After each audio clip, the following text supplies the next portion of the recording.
Episode 5, when I skip a trade even if my setup appears. Hello everyone and welcome back to the channel. This video is part of the Fundex Decision Framework, a 5-part series where I take you through the decisions I make before every trade. My goal isn't to teach you another trading strategy. It's to help you think like a professional trader by following a structured decision-making process. Over the last 4 episodes, we've talked about confirmation, building a weekly market bias, completing a liquidity checklist, and why I ignore most trading signals. Today we're going to talk about one of the hardest decisions any trader has to make, knowing when not to trade. This might surprise you, but there are many times when my setup appears. Everything looks good, and I still choose to do nothing. Years ago, I would have taken almost every setup that looked reasonable. If the market gave me a signal, I felt like I had to trade it. I was afraid of missing an opportunity, but over time, I realized something very important. Missing a trade is not a problem. Taking the wrong trade is. Today, I don't ask myself, can I take this trade? Instead, I ask, is there any reason I shouldn't?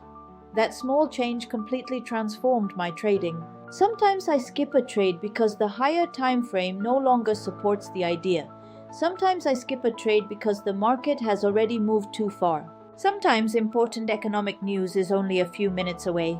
Sometimes the market structure becomes unclear. Sometimes liquidity has already been taken, but the market isn't responding the way I expected.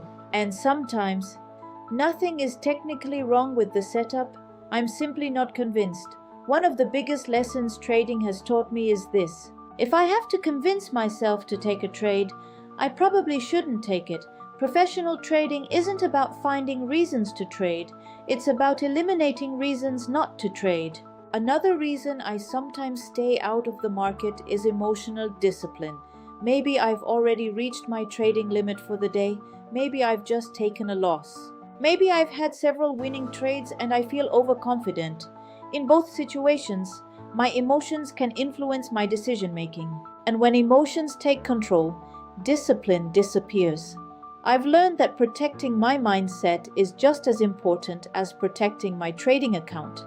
Because if my mindset isn't in the right place, even the best setup can become a bad decision.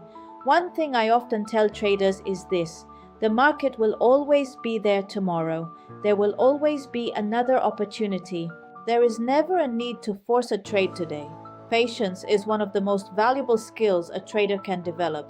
Not because patience creates opportunities, but because patience protects you from unnecessary mistakes. When I decide not to trade, I'm not missing out. I'm protecting my capital. I'm protecting my confidence. And I'm protecting my consistency. Looking back, I honestly believe that many of my best trading decisions were the trades I never took. Those trades never appeared in my trading journal, but they protected my account just as much as my winning trades. If there's one message I hope you take away from this entire series, it's this. Professional traders don't become successful because they predict the market better than everyone else. They become successful because they consistently make better decisions. Every episode in this series has been building towards that idea. Preparation, context, liquidity, confirmation, selectivity, and finally, discipline. These aren't separate skills. They're all part of one structured decision-making process. That's exactly what I call the Fundex Decision Framework. I hope this series has given you a different way of thinking about trading, not as a collection of strategies, but as a process of making better decisions. If you've enjoyed this series, I'd really appreciate it if you subscribe to the channel. If you'd like to continue learning alongside other traders, you're also welcome to join the free Fundex Trading Academy community. Until next time, remember, Fundex Decision 5. The best trade you'll ever take is the one you had the discipline to avoid, because trading is a process, not a prediction. Master the market, master yourself.